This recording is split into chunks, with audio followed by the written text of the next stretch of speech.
Assalamualaikum warahmatullahi wabarakatuh. Bismillahirrahmanirrahim.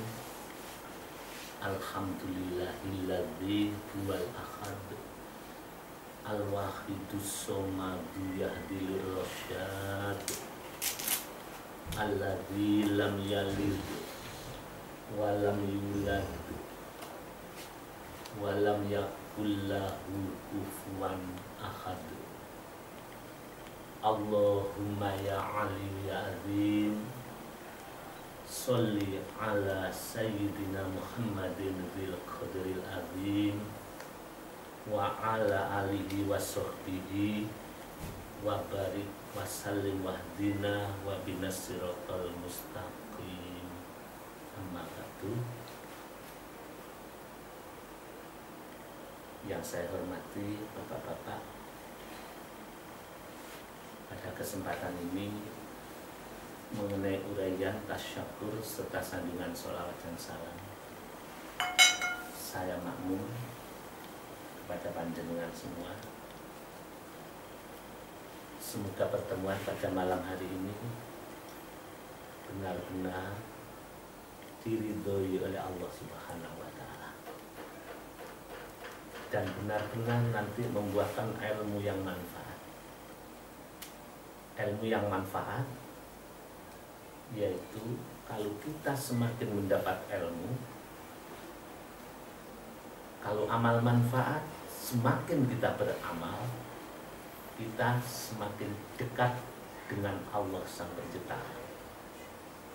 Jadi yang dimaksud manfaat yuqarribukum ilallah, panjenengan semuanya dekat kepada Allah, dekat kepada Sang Pencipta. Logikanya, apa mungkin kita bisa dekat kepada Allah kalau kita belum kenal dengannya? Apa mungkin kita bisa beramal dengan ikhlas kalau kita belum kenal kepada Allah yang kita sembah, yang kita persembahkan semua amal ini untuknya? Apa mungkin kita ini bisa percaya dengan Allah, yakin dengan hakul yakin, kalau kita ini belum kenal kepada Allah? Inilah kunci utama. Kita harus mengenal siapakah Dia. Dalam hal ini disebut adalah Allah Sang Pencipta. Siapakah Dia?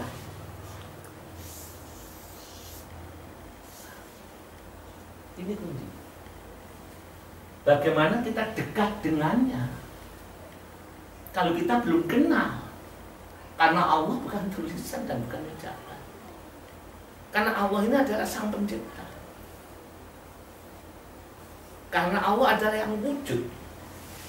Selain Dia itu adalah ciptaan. Maka dalam Al-Quran diterangkan Allah itu siapa? Huwal awalu. Ini yang kemarin. Allah ini adalah huwal awalu. Ini yang pertama. Dialah yang awal. Awal di sini artinya sebelum ada siapa-siapa, sebelum ada ciptaan, Dia sudah ada. Karena memang yang ada hanya satu. Yang ada hanya Dia. Wal akhiru. Wal awalu, wal akhiru. Wal akhiru. Wal akhiru. Artinya ketika makhluk itu membesuk habis, Dia tetap ada. Jadi Allah adalah yang awal. Awal itu sebelum ada makhluk, sebelum ada debu, sebelum ada apa-apa, Dia ada. Karena Dialah Sang Pencipta. Dia ada, bukan seperti makhluk. Butuh jasad, tidak. Karena jasad adalah ciptaannya. Dia tidak butuh tempat, karena tempat adalah ciptaannya. Dia butuh waktu, tidak, karena tempat, waktu adalah ciptaannya. Dia tidak dikuasai waktu, dia tidak dikuasai tempat, bahwa semuanya itu adalah dikuasai. Inilah yang panjenengan harus mengenal kepadanya. Karena hakikat manfaat bila kita bisa dekat kembali kepada Allah. Wal awal wal akhir. Lu dari Allah wal awal yang ada sebelum makhluk itu ada, wal akhir ketika makhluk dihabiskan, dikiamatkan, semua tidak ada, mati, dia tetap ada. Inilah yang disebut ahad.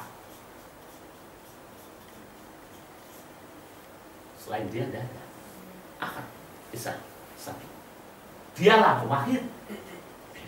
Hanya dia sendiri. Ini ada di Asmaul Husna. Dari inilah yang maha ada. Satu, Maha Esa. Sebelum makhluk ada, sebelum ucapan kalam ini ada, sebelum apapun ada, dia ada. Karena dia sang pencipta. Kalau makhluk dibatasi waktu, dihancurkan, dihabiskan, semua habis, dia tetap ada, tidak terpengaruh. Karena awal akhir adalah miliknya. Dari sinilah, kalau di dalam teori fisika dan lain-lain, saat ini ya, maka dunia seisinya ini terjadi. Ada teori yang mengatakan terjadi karena ledakan besar. Ini teori fisika, atau disebut Big Bang.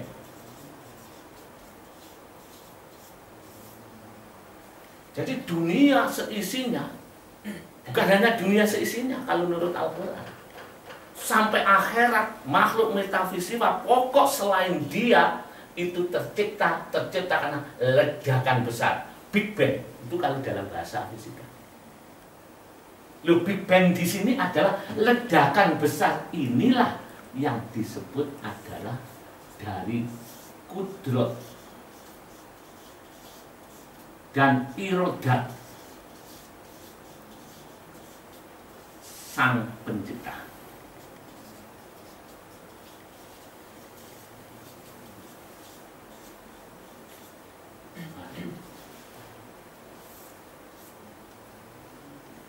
Jadi ledakan itu bukan merupakan materi, ledakan itu bukan merupakan suatu bunyi, tapi ledakan itu adalah kudrat, kekuasaan.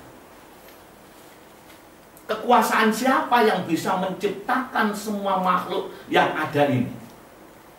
Big Bang ini adalah Al-Kaun. Al-Kaun itu yang ada. Nah, jadi Al-Kaun di sini ini terjadi karena ini ledakan besar. Kalau menurut teori fisika Big Bang, ledakan besar Big Bang inilah yang kami sebut kudrat irodat. Kudrat itu artinya kekuasaan, kuasa. Irodat karena kehendak. Apa mungkin makhluk semua itu tercipta dari kekuasaan dan irodat selain Allah, selain yang ada? Logika tidak mungkin. Maka semua makhluk Al-Kaun itu makhluk yang ada boleh disebut makhluk ya, makhluk. Jadi makhluk itu bukan hanya manusia saja, semua udara ataupun apa ya, makhluk ya ini aja ya, ini tercipta bukan karena adanya materi, bukan karena ada sesuatu, karena hanya kekuasaan dan irodat kehendak dari yang maha pencipta. Ini kekuasaan. Inilah yang dalam surat Yasin ayat 82 ini muncul dalam surat Yasin ayat 82. Kekuasaan itu muncul, ternyata Big Bang itu ada di dalam surat Yasin ayat 82. Tapi bukan digambarkan seperti nuklir meledos waktu yang terjadi, bukan. Big Bang ini adalah kekuatan dari Yang Maha Kuasa dalam bentuk kuasa dan kemauan Dia yang memiliki segala-galanya. Ternyata Big Bang, ledakan besar yang terciptanya makhluk atau al-kaun ini terjadi dalam surat Yasin. Innama amruhu idza aroda syai'an. Jadi sesungguhnya kalau Allah menginginkan segala sesuatu, mengendaki segala sesuatu, termasuk adanya makhluk, idza aroda syai'an ayyakulalahu, hanya ngucap. Tapi ingat, ucapan Sang Kuasa bukan ucapan yang keluar seperti yang kita dengar. Ucapan di sini adalah kehendak. Maka beliau itu hanya mengendaki saja. Di dalam kekuasaannya timbul kekuatan yang berupa kehendak. Dengan kata-kata ledakan Big Bang itu bukan belum, bukan dayul, bukan. Ledakan itu dalam bahasa Al-Quran adalah kun. Fayakun. Ketika Sang Kuasa, kalau didengar, kalau dikatakan kun fayakun dalam bahasa telinga manusia, tapi dalam bahasa Allah, Allah berkehendak, maka itulah terjadi ledakan-ledakan sehingga terciptanya al-kaun atau makhluk. Coba direnung dulu. Kita renung. Coba kita tahu. Lalu bagaimana kita akan masuk ke dalam hal yang sini kalau kita masih terpenjara dengan al-kaun al-makhluk ini. Makhluk ini. Nah, posisi kita ini adalah di dalamnya al-kaun. Posisi manusia ya. Al-kaun. Al-kaun ini disebut apa tadi? Makhluk ya. Ini memiliki kekuatan ledakan terjadi al-kaun makhluk. Makhluk apapun, ciptaan sudah makhluk.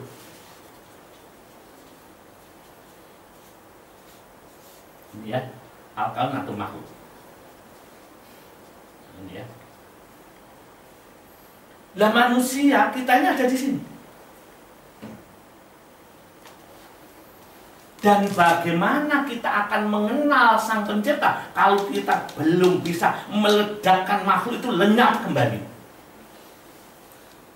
Maka ketika kita ingat sholat, ingat masjid, ya masjid itu jadi penjara kita.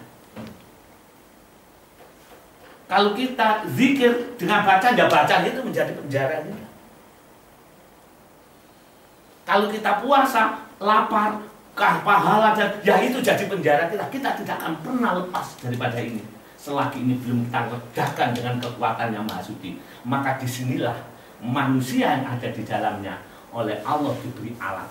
Manusia ya, alat itulah yang disebut fitrah. Fitrah itu bom rohani yang diberikan oleh Allah kepada setiap makhluk, manusia khususnya yang turun bumi. Artinya, siapa yang hidup di dunia yang kumpul dengan al-kaun atau makhluk, bisa membawa fitrah di dalamnya, maka meledaklah al-kaun ini secara rohani, sehingga pandangan jiwa manusia kembali kepada fitrah, walaupun manusia terpenjara dengan al-kaun, terpenjara dengan kedudukan, terpenjara dengan pahala, terpenjara dengan adanya makhluk-makhluk, tapi kembali pada fitrah, meledakkan fitrah ini, meledakkan al-kaun yang ada di dalam jiwa. Maka ketika meledak, semua kosong, semua lebur, semua nol. Maka saat nol, saat kosong, ketika ini meledak ya, fitrah ini meledakkan, maka al-kaun makhluk ini akan satu, boleh disebut kosong, terserah. Bukan habis ketok bujuk gak ono, diri kita nggak ada. Pandangan jiwa memandang makhluk itu semua kosong. Kalau orang toriko, semua fana. Kalau alam hikmah semua nol. Alam hikmah ya, maaf saudara saya yang di saya memakai bahasa ini lagi demi untuk kemudahan. Mengapa bisa? Karena fitrah ini merupakan bom rohani ketika manusia mau turun ke dunia. Dan ketika manusia kembali fitrah, ketika waktu puasa Idul Fitri kembali fitrah, maka meledak. Ketika meledak, ketika dia pandai, meledak, hilang pandainya. Oh, ternyata saya tidak pandai, saya bodoh. Nol. Ketika kita memiliki kemampuan, diledakkan dengan fitrah, saya lahir tidak bawa apa-apa. Kenapa kemampuan ini bukan milik saya? Kosong dari perasaan, fana dari perasaan, nol dari kamu masuk. Dan inilah pintu pertama.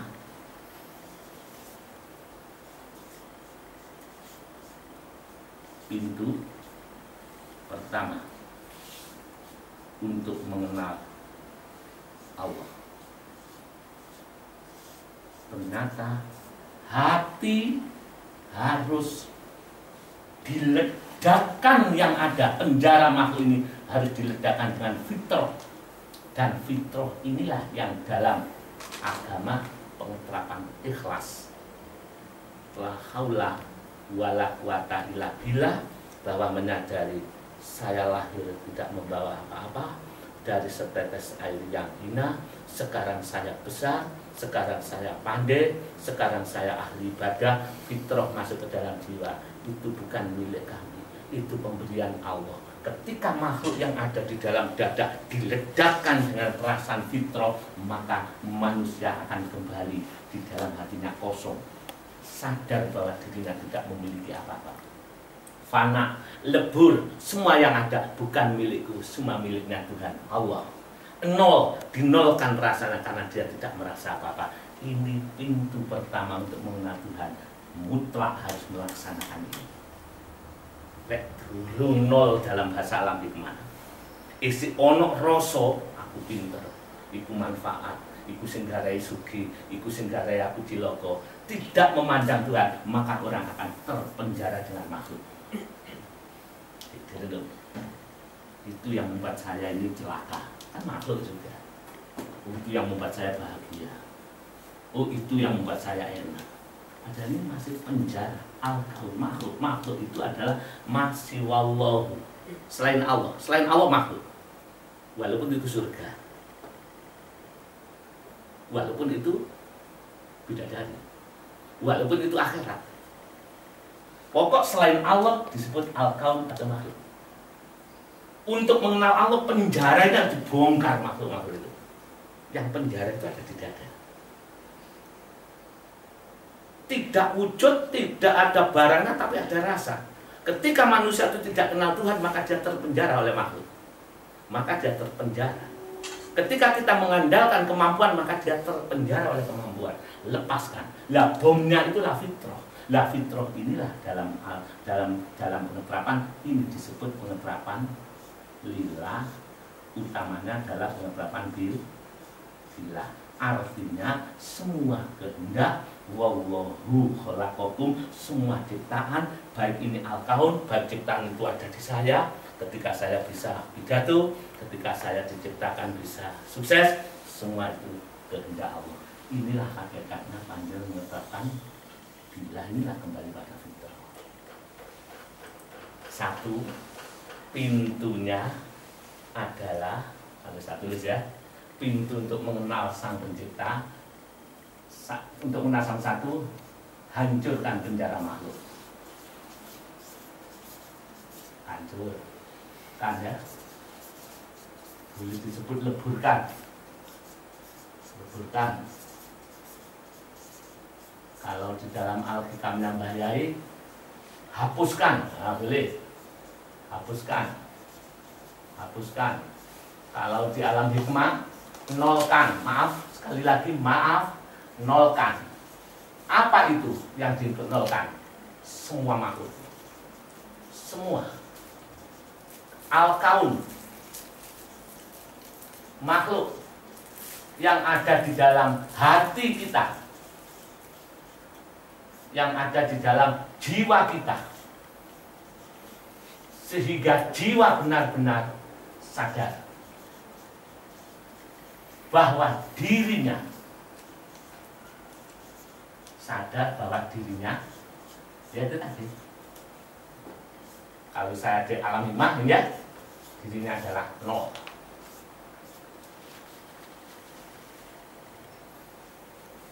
Ini adalah pintu nol. Derunok ketutup. Sekarang panjang gerayai panjenengan di dalam hati kita. Ketika ada perasaan aku ki bangga, Anda terpenjara. Selama Anda tidak akan kenal Tuhan. Karena yang panjenengan banggakan itulah jadi Tuhan jenengan. Merasa baik itu terpenjara. Karena merasa baik berarti ada objek yang panjenengan andalkan. Berarti kita tidak mengandalkan Tuhan, mengandalkan objeknya. Baik itu turunannya siapa, anaknya siapa, apakah kita ahli mondok, ahli ngaji. Kalau sudah merasa baik, panjenengan terpenjara. Karena semua al-kaun, semua itu adalah ciptaan, semua asalnya dari Dia, dari Allah. Maka mutlak hancurkan pertama. Ini yang pertama ya. Hancurkan, leburkan, hapuskan, nolkan semua al-kaun yang ada di hati. Sehingga hati atau jiwa sadar bahwa dirinya nol. Mengapa ya? Mengapa kok nol? Karena semuanya adalah ini dalam Al-Quran disebut bila. Bila itu kesadaran. Kesadaran di hati. Nomor 2. Ya. Kalau kita menyadari semua itu nol, tidak memiliki apa-apa, maka yang kedua di dalam Al-Quran yang dituntunkan oleh Allah sebagai pedoman, selain manusia itu mengetapkan bahwa dirinya tidak ada kemampuan, kalau di dalam hadis pengetapkan la haula wala quwata illa billah, tidak ada kemampuan, tidak ada kekuatan, dan ini tertanam rapi, tertanam kuat di dalam hati. Pengeterapan kalimat thayyibah, kalimat yang baik. Pengeterapan kalimat la ilaha illallah, itu yang digambarkan dalam surat Ibrahim ayat 24. Bagaimana Allah akan memberikan suatu perumpamaan.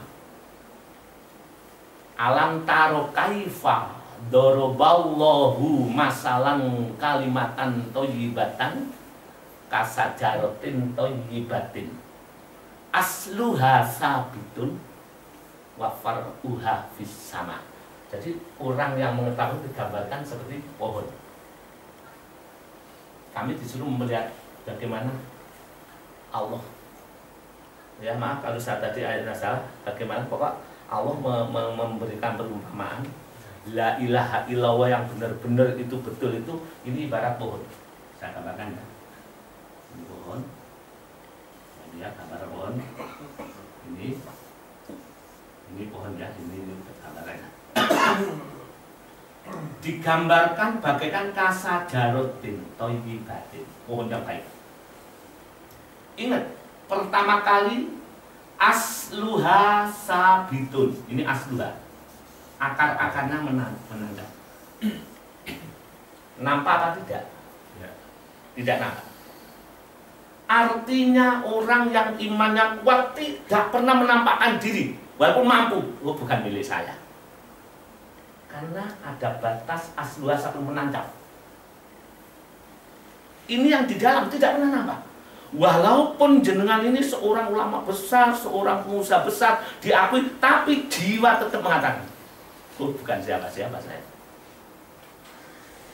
Walaupun jenengan tetap melakukan ritual, melakukan suatu kegiatan seperti apa umumnya dihormati, tetap ikuti saja. Memang skenario-nya jangan jadi orang besar.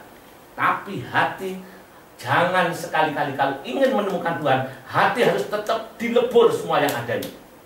Kekuasaan, pujian, bila perlu hujatan sekali, lebur. Ini menancap. Asluha sabitun, menancap ke dalam. Tidak nampak. Yang nampak adalah tanah. Tapi yang nampak wafar'uha lahir. Fisamak tinggi. Tapi ingat, walaupun tinggi pohonnya rembayung, perasaan tunduk. karena menyadari tanpa ini tidak akan hidup. Kalau ini sudah berlaku hukum tauhid, kita sudah menghapuskan semua di hati karena merasa tidak ada, semua jadi tanah. Dan ini berlaku sebagai hukum-hukum lahir. Yang jadi kiai silakan, yang jadi pengusaha silakan, yang jadi karyawan silakan. Perbuatan gambar pohon tauhid la ilaha illallah yang diterapkan asluha sabitun, pengeterakan dalamnya tidak ada apa-apa, semata-mata hanya Allah, no. Dan ini semata inilah akan membuatkan tuti ukulaha kullahinin bi'izni rabbiyah, maka akan muncul buah di setiap musim karena kehendaknya. Buahnya inilah yang disebut pengeterapan lillah. Bila ini pengeterapan muncul di setiap musim, artinya akan muncul lillah. Bila ini menjadikan suatu sikap. Lillah bila itu kosong, dia sikapnya berbeda, yang disebut akhlakul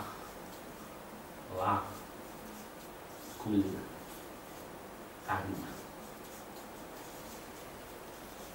Artinya orang yang benar-benar mengeterapkan kuncinya ini, kenal membuahkan lillah bila, maka dia memiliki akhlakul karimah, akhlak yang baik. Ini otomatis. Artinya kalau lillah bilahnya palsu, akhlakul karimahnya juga palsu.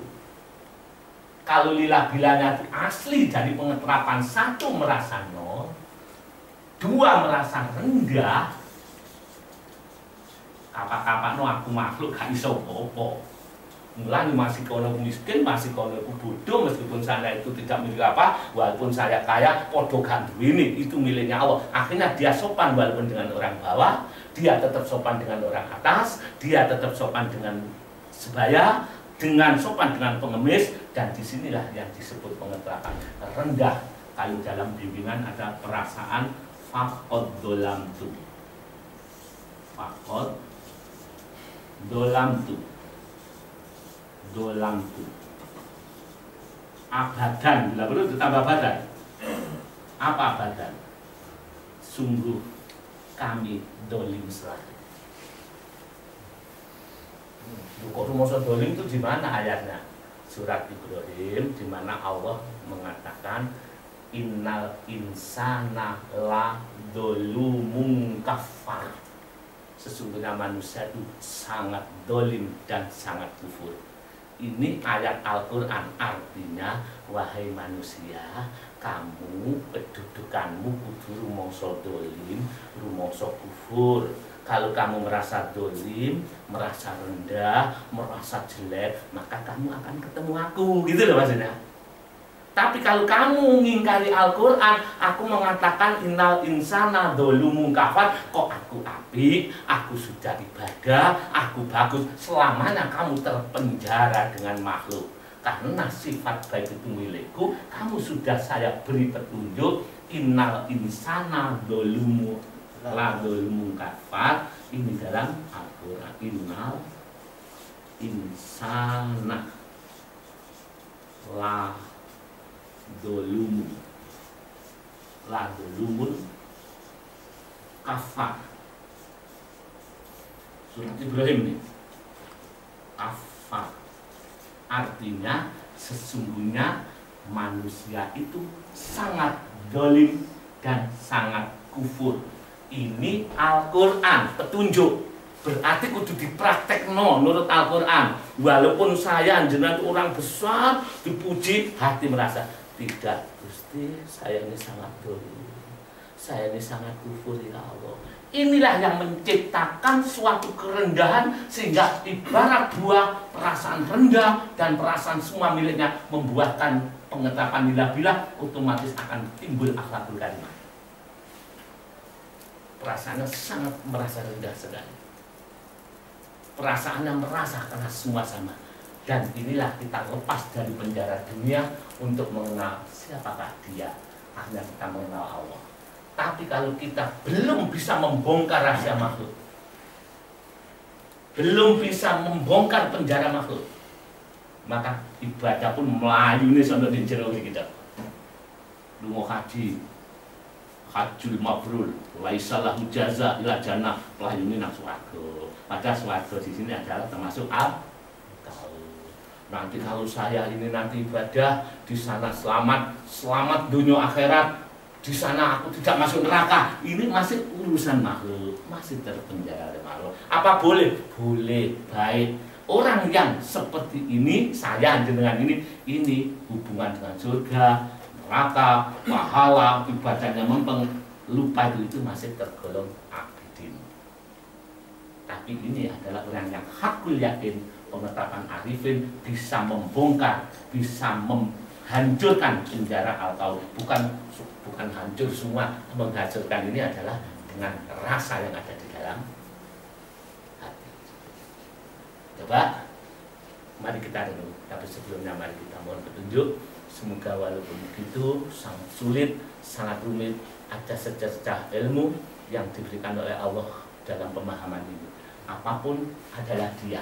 Ingat, Dia adalah yang awal. Selain Dia tidak ada.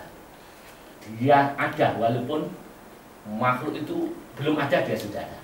Wal akhiru, artinya akhir itu gak khom ya. Al akhiru itu artinya makhluk hancur semua nggak ada, Dia masih ada. Karena Dia memang yang maha ada. Dan ini pada dari al awal al akhiru, inilah Dia memiliki kekuasaan menjadikan ledakan besar. Yang dimaksud ledakan besar itu terjadinya kudrat irodatnya, kun fayakun, maka terciptanya makhluk. Ketika tercipta makhluk, posisi kita di sini. Kita disuruh mengabdi kepadanya. Apa mungkin mengabdi kepadanya kalau penjara Al-Kaun ini belum kita hancurkan, belum kita tembus dengan kekuatan fitrah yang memang oleh Allah sudah disediakan. Maka bayi yang lahir mesti bawa fitrah. Tapi ketika masuk ke dunia justru fitrah itu terpenjara oleh makhluk.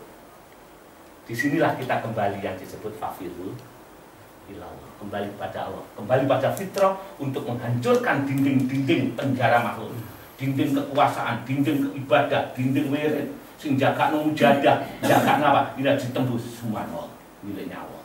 Itu baru bisa. Kalau dinolkan, aku tidak mampu nol, saya tidak mampu kalau tidak ditolong Allah, itu baru bisa nembus. Ada dua kekuatan. Satu ibarat gambaran pohon kekuatan ini dan kekuatan furqiyah, kekuatan lahiriah harus mundur. Kalau kedua-duanya dilakukan, tukti ukulaha kullahinin bi'izni rabbiha, maka setiap musim akan berbuah. Buahnya apa? Akhlakul karimah. Mengapa orang berakhlak? Karena pandangannya hanya kembali kepada Allah. Pandangannya hanya mengabdi kepada Allah. Walaupun dicaci maki tetap berakhlakul karimah. Karena dia tahu caci makian itu sebetulnya itu kasih sayang Allah yang diberikan padaku. Cuma yang paling gak enak nuruti nafsuku, kan itu loh. Dipuji enak, kalau dicaci maki tidak enak. Enak gak enak di dunia sama. Artinya itu adalah Allah. Semoga diridhai oleh Allah Subhanahu wa taala. Al-Fatihah.